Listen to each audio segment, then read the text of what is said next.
Bonjour tout le monde. Alors ce matin, un podcast un petit peu différent de ce que je peux proposer d'habitude. Je vais être à la mode pour une fois. Je vais parler des élections présidentielles. Alors pas du tout du point de vue politique pur, parce qu'en fait je suis une quiche en politique, ça m'intéresse pas vraiment.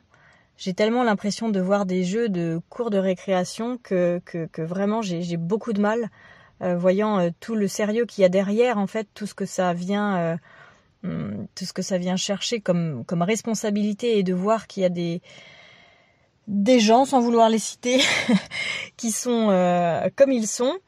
Moi, ça me met dans un état vraiment je suis obligée en fait de prendre mes distances, parce que ça me met dans un état d'impuissance, de colère, et puis après je reprends pied et je me dis: ok Sabrina, qu'est-ce qui se joue là? Comme à chaque fois, qu'est-ce qui se joue pour toi? Parce qu'on sait très bien, en tout cas moi je le sais depuis longtemps, j'ai adhéré à ce truc, tout ce qui se joue à l'extérieur, c'est quelque chose qui se joue aussi à l'intérieur. Donc je retourne à l'intérieur de moi-même pour aller voir qu'est-ce que ça vient chercher. Et c'est là que du coup j'ai depuis quelque temps des ouvertures sur un monde que j'avais pas vu venir, en fait. Je voyais pas la politique comme un reflet de moi-même jusqu'à présent, puisque je la fuyais. Je faisais un peu l'autruche. Et comme je le dis régulièrement depuis quelque temps, maintenant, il n'y a plus trop la place pour faire l'autruche. Là où avant, on avait là ce libre arbitre où on peut, tiens, ce truc-là, j'ai envie d'aller le voir, non, celui-là, il est trop inconfortable, j'y vais pas, j'irai plus tard, et puis on pouvait y revenir 15 ans plus tard. Là, pour ma part, en tout cas, et je sais que je suis pas la seule dans ce cas, il y a comme un entonnoir qui se resserre et qui fait que là où avant, on pouvait faire l'autruche, maintenant, c'est plus possible. Ça se resserre. Et du coup, en allant voir du côté de la politique, et de ce qui se joue en ce moment, j'ai fait un parallèle avec les choses que je travaille personnellement sur mon chemin de dépouillement personnel. C'est ma relation à mon père et ma relation à ma mère. Papa, maman. Et en fait, il y a eu un genre de eureka, c'est quand quelqu'un de mon entourage m'a fait lire en fait quelques passages du livre de Monsieur Lassalle qui s'était présenté, qui n'a pas été dans les candidats retenus.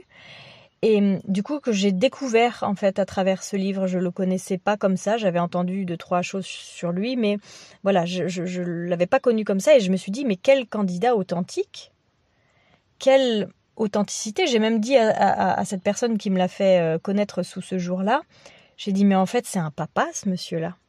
Et je lui ai dit, ce serait pas ton papa que tu cherches au lieu de vouloir élire un président? Parce que vraiment, pour moi, il incarnait cette espèce d'authenticité, de bienveillance, de protection qu'on pourrait chercher chez un papa, en fait. C'est vraiment cet archétype du papa qui m'est venu. Et à partir de ce moment-là, j'ai fait des liens. Et quand j'ai commencé à voir les affichages, les tableaux d'affichage pour les candidats, qui passaient du coup de, je sais plus combien, 10 candidats à seulement 2, avec la photo de monsieur et la photo de madame, et je me suis dit, oh là là, on va voter pour papa ou on va voter pour maman? Comme si vraiment on était en train d'élire ce papa ou cette maman extérieure, celui qu'on cherche, parce qu'on est en train de guérir notre rapport à père et notre rapport à mère, notre rapport au masculin, notre rapport au féminin, notre rapport au ciel, notre rapport à la terre. Ça m'a fait bizarre, parce que je me suis dit, waouh, si je le vois comme ça, alors déjà, moi, j'ai pas très envie d'élire ce papa-là. Les papas pervers, narcissiques et manipulateurs, c'est pas mon fort. J'ai pas envie d'avoir ça. Bon, bref, je me suis dit, comment ça se fait si réellement l'extérieur est le reflet de notre intérieur? Ça veut dire que ce papa et cette maman-là qu'on va élire sont le reflet de la situation actuelle du cœur des Français. Et je me suis dit, moi j'ai vraiment pas l'impression que c'est ça le reflet à l'intérieur de moi. J'ai pas ça. Puis après je me suis dit, oui, mais toi t'as peut-être pas ça, mais peut-être que 80% des Français ont encore ça. Peut-être que voilà, ce travail personnel n'est pas encore assez profondément fait pour que l'extérieur s'aligne à leur intérieur. Et puis non, ma guidance me disait, ouais, regarde-toi encore un peu, Sabrina, parce que peut-être que toi, tu as avancé en effet sur ces sujets du papa et de la maman, mais il y a encore pas mal de choses, là, tu vois tout ce qui se joue. Et en effet, jusqu'à il y a 15 jours de ça, pendant mes vacances, voilà, il s'est joué beaucoup de choses sur le lien au père, pour moi. On était dans un camping où il y avait que des hommes qui géraient le camping, et il y a eu plein de choses qui sont venues vraiment me parler de mes blessures en lien avec mon père. Et des blessures, je dirais, collectives du rapport au père.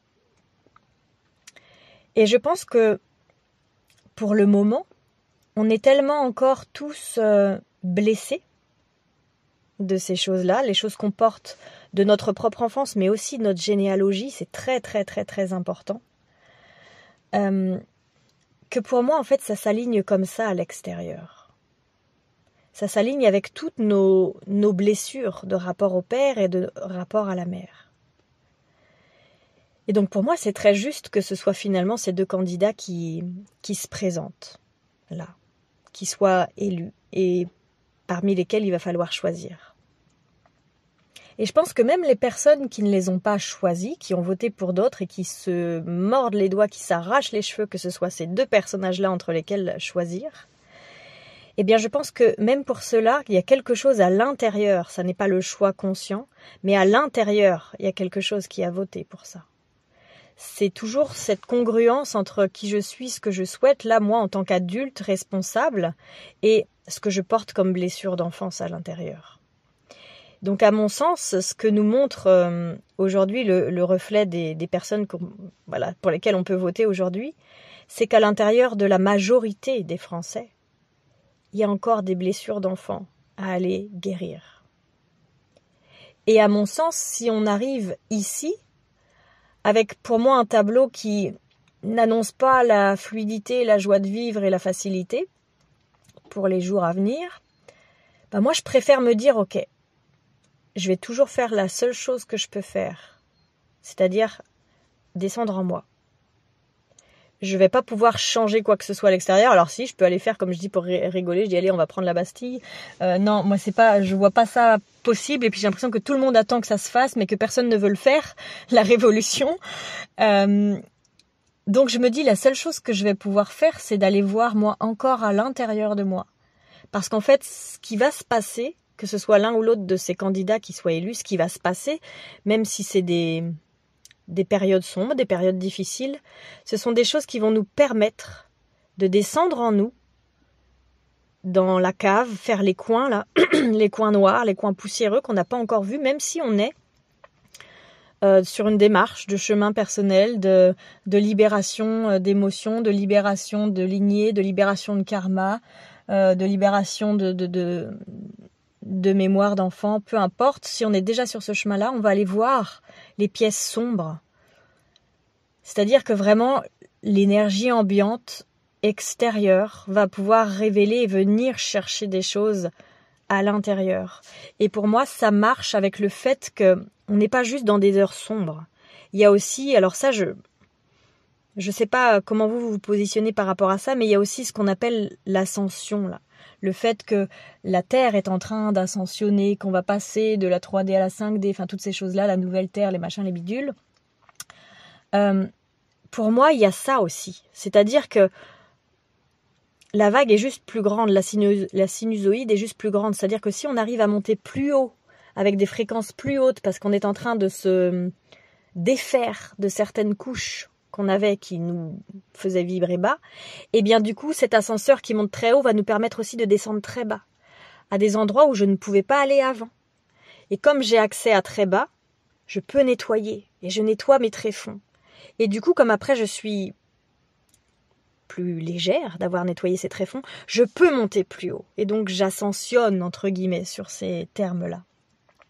Donc pour moi, ce qu'on est en train de vivre, c'est en même temps la période qui s'annonce peut-être être une période difficile, une période noire, j'ai envie de dire, mais qui va nous permettre d'aller visiter des couches encore non visitées, pour aller alléger toute l'humanité, chacun d'entre nous à titre personnel, mais surtout au niveau collectif, mais pour après que la sinusoïde, elle puisse remonter justement. On est vraiment en train de faire un travail d'épuration, et au final, c'est ce qui, moi, me permet d'accepter la situation actuelle.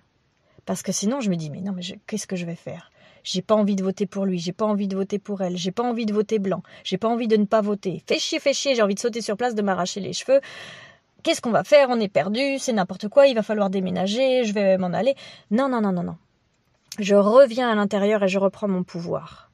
Et c'est pas facile. Et je sais pas si ce que je fais ou ce que je dis c'est bien. Mais en tout cas, c'est ce qui me permet aujourd'hui d'accepter la situation comme elle est, avec une certaine sérénité et de me dire, ok, et ben comme d'habitude, un pas après l'autre, une respiration après l'autre, et d'aller voir à chaque fois ce que ça va venir bouger à l'intérieur de moi.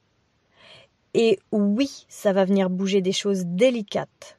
Et c'est là vraiment que j'invite toutes les personnes qui, jusqu'à présent, se disent « Oui, ben peut-être que c'est ça, mais je sais pas trop. » Ou « Peut-être que je vais aller voir lui, mais en fait, j'en sais trop rien. » Ou « il faudrait bien que j'aille voir elle, mais j'ai pas d'argent. » À trouver les solutions, à trouver vraiment, à faire des efforts de créativité pour trouver les solutions qui vont vous ouvrir les portes pour vous faire accompagner. Et que toutes les personnes qui ont en elles une fibre pour l'accompagnement, qu'elle soit énorme, petite, encore juste une petite flamèche ou déjà bien développée, à se mettre en chemin sérieusement pour pouvoir se montrer, pouvoir accompagner, parce qu'il va y avoir besoin d'aide. Parce que cette période noire, pour moi, annonce pas la catastrophe et le fait qu'on soit sous le joug d'un truc horrible, mais le fait qu'on va être obligé, le libre arbitre à mon sens ici est en train de sauter, c'est-à-dire que si jusqu'à présent on a vraiment pu faire l'autruche et être dans le déni, ce sera plus possible maintenant.